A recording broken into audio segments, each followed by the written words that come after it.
زنان اشکانی نامشون روی سکه ها حک و در چرم نوشته ها ثبت شده. اما کمتر کسی میدونه پشت پرده دربار چه میگذشت. زنانی که نه فقط همراه شاه بودند، بلکه قدرت واقعی رو در دست داشتند. ملکه‌هایی که سیاست‌ها و گاهی حتی آینده سلطنت رو رقم می‌زدند. امروز می‌خواهیم پرده از تاریخ مهجور زنان اشکانی برداریم و بفهمیم چگونه در دل یکی از طولانی‌ترین و پرماجراترین دوره‌های تاریخ ایران زنان نقش‌آفرینی می‌کردند.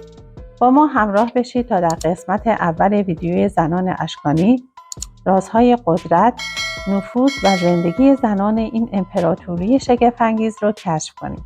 دوره اشکانی یکی از طولانی‌ترین دوره‌های تاریخ ایرانه. نه فقط طولانی، بلکه از اون مقاطع خاص و متفاوت که فرهنگ ایران یه جورایی توش چند لایه و رنگارنگ شد. تو این دوره ایران محل رفت آمد و برخورد سنت‌های قدیمی ایرانی، فرهنگ‌های بین النهرین، باورهای یونانی، تأثیرات آسیای مرکزی و دیگر بخش‌های دنیا بود. این تنوع فرهنگی باعث شده بود که جامعه اشکانی یه شکل تازه پیدا کنه. طبیعی هم هست که تو همچین شرایطی جایگاه زنان که نصف جمعیت جامعه رو تشکیل میدادن دستخوش تغییر بشه و با دوره‌های قبلی تفاوت پیدا کنه. درود دوستان، من ارسلان هستم و منم بهاره. به کانال رئال هیستوری خوش اومدید. از دوره‌های قبل مثل هخامنشی‌ها ما منبع و سندهای ارزشمندی داریم. مثلا از تخت جمشید الواحی باقی مونده که دقیقاً درباره حقوق زنان، شغلشون، جایگاهشون در دربار و فعالیت‌های اقتصادیشون حرف میزنه. اما وقتی میرسیم به دوره اشکانی اوضاع فرق میکنه.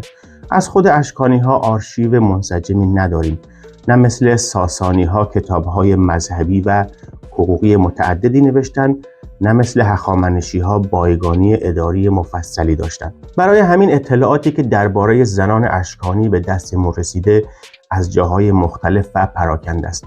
کمی از مورخان یونانی و رومی، مقداری از باستانشناسی، کمی از الواح بابلی و مقدار مهمی از چرم‌نوشته‌های اورامان. برخلاف هخامنشی‌ها که یونانی‌ها کلی درباره‌شون نوشتن، درباره اشکانیان منابع یونانی و رومی خیلی کم حرفن. تازه همونجا هم معمولاً وسط یک شرح جنگ یا ماجرای سیاسی چند خطی درباره زنی از خاندان سلطنتی می‌نویسن و رد میشن. اما باستانشناسی به کمکمون اومد. از پیکرک‌های شوش، اروک، نیپور و سلوکیه گرفته تا نقاشی‌های دیواری دورااروپوس و کوه خواجه، از سکه‌ها و نقش برجسته‌های ایزه، هاترا و پالمیر گرفته تا چرم‌نوشته اورامان، الواح گلی بابل و اروک و حتی اشیایی با نقوش زنانه از مسجد سلیمان، نسا و آشور. اینها کنار هم تکه‌های پازلی هستند که کمک می‌کنند تصویر دقیق‌تری از زنان این دوره داشته باشیم. بعضی از این اسناد ارزش بیشتری دارن چون اسم چند تا ملکه رو هم دقیق ذکر می‌کنن. مثلا توی الواح بابلی که به زبان میخی نوشته شده، اسامی 7 ملکه با نام همسرانشون پیدا شده.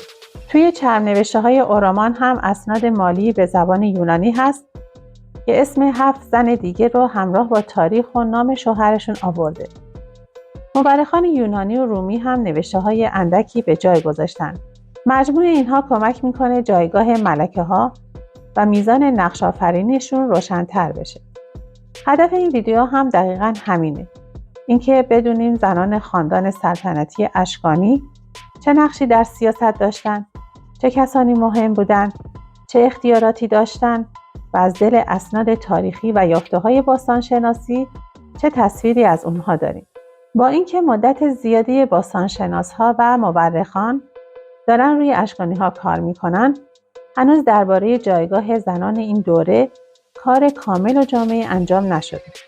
اولین بار فلاویوس مورخ ارمنی قرن اول میلادی درباره موزا، یکی از شاخص‌ترین ملکه‌های اشکانی، اطلاعاتی نوشته بود. اوایل قرن 20 هم وقتی اسناد اورامان منتشر شد، برای اولین بار نام چند زن مهم دربار روشن شد. با این حال هنوز بخش زنانه تاریخ اشکانی محجور مونده و بسیاری از مورخان فقط در چند خط کوتاه اشاره‌هایی پراکنده کردند. معمولاً هم درباره ازدواج‌های سیاسی شاهزاده خانم‌های اشکانی با شاهان غیر ایرانی. از خود اشکانی‌ها متن پهلوی رسمی باقی نمونده، ولی از طریق منابع بابلی، چرم نوشته‌های مورخان یونانی، سکه‌ها و سردیس‌های باقی مونده میتونیم تا حدودی بفهمیم زنان خاندان سلطنتی چه جایگاهی داشتند. مثل هر دوره دیگه در رأس حرم زنان ملکه‌ها و نزدیکان به شاه قرار می‌گرفتند. هرچه نسبت یک زن با شاه نزدیکتر بود، مقامش بالاتر بود. ملکه‌ها در صدر قرار داشتند. هرچند اطلاعات مستقیم از میزان نفوذشون نداریم، مورخان معتقدند ملکه‌های اشکانی درست مثل ملکه‌های مصر و روم در پشت پرده بر شاه نفوذ عمده داشتند.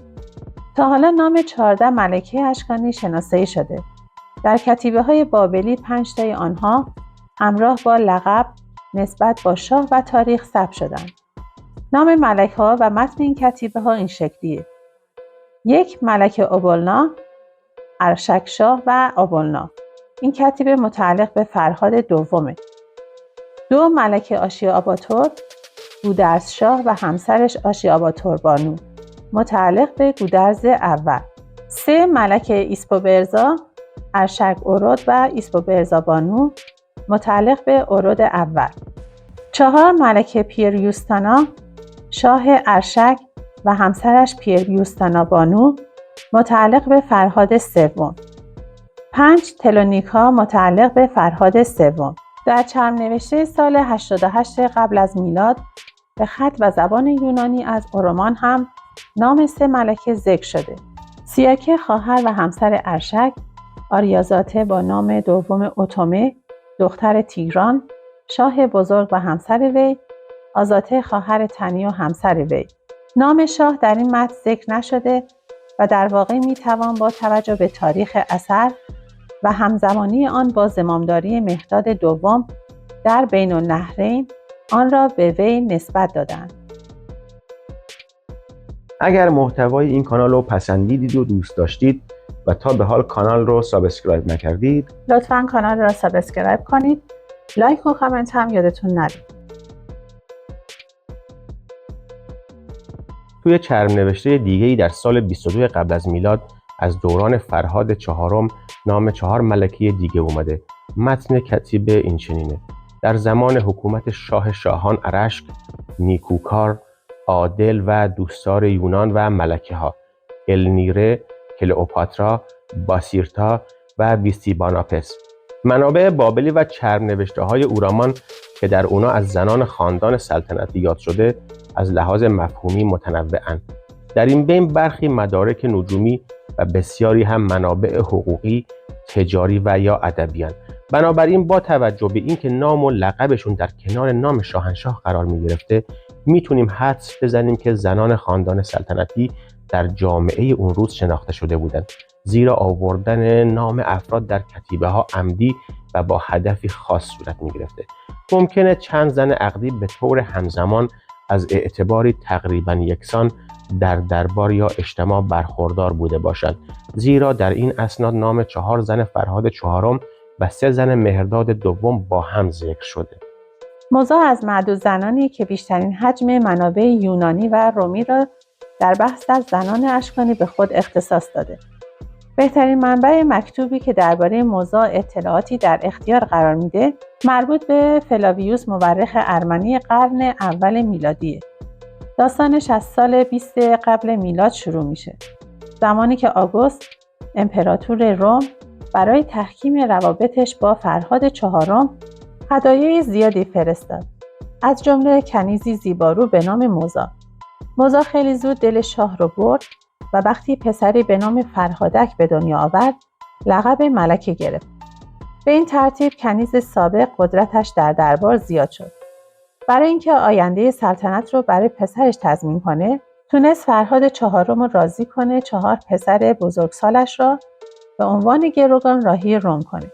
مورخان احتمال میدن موزا حتی در ماجرای بازگرداندن پرچم‌ها و اسرای رومی هم نقش داشته. این کار برای رومیان پیروزی بزرگی به شمار می اومد. در سال 2 قبل از میلاد موزا آخرین قدمش رو برداشت و فرهاد چهارم رو مسموم کرد. برخی معتقدند 4 سال بعد با پسرش که اسمش فرهاد پنجم بود ازدواج کرد تا قدرت کاملا در دست خودش و فرزندش باقی بمونه. مورخان رومی او را زنی دسیسه‌گر می‌دونند که از عشق شاه سالخورده بهره برد و به عنوان جاسوس در خدمت آگوست و در خدمت سیاست‌های دوپهلو و تجزیه طلبانه روم بود. اما یکی از مهمترین نشانه‌های قدرت موزا سکه‌هایی که به افتخار او ضرب شد. این نخستین بار در تاریخ ایران باستان بود که نقش یک ملکه روی سکه دیده می‌شد. روی سکه‌ها تصویر نیمتنه شاه و در پشت سکه ها نیمتنه نیمرخ موزا با تاج 3 طبقه با شکوهش دیده میشه، تزیین شده با مروارید و سنگ های قیمتی. به گردنش گردنبندی از مروارید دیده میشه و بر گرد تصویر نام و القابش حک شده. نوشته پشت سکه ها موزا را چنین معرفی کرده: سکه ایزدبانو اورانیا موزا ملکه. شهبانوی بانوان هم روی این سکه ها ثبت شده. در پشت برخی سکه ها الهه پیروزی نیکه حلقه شهریاری رو به سمت تاج او میبره. پس متوجه میشیم که موزا از چنان موقعیتی برخورداره که هم لقب ایزدبانو رو دریافت کرده و هم نیکه حلقه شهریاری رو که قبلا مختص شاه شاهان بوده بهش داده و مفهومی که نشون میده اینه که موزا شریک قدرت سلطنت بوده. علاوه بر سکه ها یک سردیس مرمرین هم از شوش به دست اومده که بسیاری اون رو متعلق به موزا میدونن. لاودیکه همسر اورود دوم یکی دیگه از ملکه‌های دوره اشکانیه که اسمش در کتیبه متعلق به مهرداد دوم اومده. در این کتیبه که مهرداد برای بزرگداشت خواهرش لاودیکه ایجاد کرده، ازش به عنوان ملکه لاودیکه، خواهر شاه و همسر شاه شاهان اورود یاد شده. تاکنون 7 اثر به ملکه‌های اشکانی نسبت داده شده که هر کدوم سبک متفاوتی دارن. سردیس مرمرین موزا از شوش، 1 سردیس نقره، 2 سردیس سنگی از مسجد سلیمان، نقاشی دیواری از کوه خواجه و نقش نیمتنه بر روی صدف از شمی. غیر از سردیس موزا، هویت صاحبان آثار دیگه مجهوله، چون این آثار فاقد کتیبه‌اند و اونها را تنها بر اساس فرم تاج ملکه میدونن. در نقاشی کوه خواجه هم تصویری از شاه و ملکه دیده میشه، اما هویتشون ناشناخته‌ایه. حتی روی یک کوزه سفالی از آشور یک ملکه همراه اعضای خاندان سلطنتی در مراسم مذهبی نمایش داده شده که هویت او هم مشخص نیست. خیلی ها فکر میکنن شاهان اشکانی فقط با زنان خاندان خودشون ازدواج میکردن، اما این موضوع کاملا درست نیست. منابع تاریخی و باستانشناسی چند استثنای مهم رو نشون میدن. در بسیاری موارد به دلایل سیاسی با شاه دخترهای خارجی ازدواج میکردن. بنا به اطلاعات منابع تاریخی، ازدواج‌های بین خاندان شاهی با دیگر دولت‌ها از جمله سلوکیان صورت گرفته. مثلا فرهاد دوم پس از شکست آنتیخوس هفتم برادرزادش رو به ازدواجش درآورد. زن اردوان سوم یونانیه و کلئوپاترا زن فرهاد چهارم هم خارجی بود. استرابو هم از ملکه پارتی که اهل آتورپاتن بوده نام برده. از جمله ازدواج‌های سیاسی بین ارمنستان و پارت، ازدواج پاکور پسر اورود دوم با خواهر پادشاه ارمنستانه. مهرداد دوم هم با ازدواج با اوتومه دختر تیگران نفوذش رو در بخش غربی امپراتوریش استوار ساخت. نام این زن در چرم نوشته اورامان ذکر شده. این ازدواج‌ها برای تثبیت روابط سیاسی و افزایش نفوذ در مشرق زمین و سرزمین‌های مختلف صورت می‌گرفت. به همین دلیل زنان دربار گاهی نقش ابزار دیپلماسی داشتند و گاهی مثل موزا و رینو چنان قدرت می‌گرفتند که به نیابت سلطنت هم می‌رسیدند. دیدیم که زنان اشکانی فقط در حاشیه نبودند، در قلب تصمیم‌ها، در سیاست، در دیپلماسی و حتی بر سکه‌هایی که دست به دست می‌چرخید نقش داشتند. هر کدام از این زنان قطعه‌ای از پازلی هستند که تاریخ ایران رو کاملتر و پیچیده‌تر می‌کنند. اگه فکر می‌کنید هنوز هم در دل تاریخ اشکانی رازهای نگفته زیادی هست، حق دارید. ما هم باورمون همینه. اگه این روایت براتون جذاب بود، ویدیو رو لایک و کانال رو سابسکرایب کنید. نظراتتون رو هم در کامنت ها با ما به اشتراک بذارید و منتظر قسمت دوم باشید.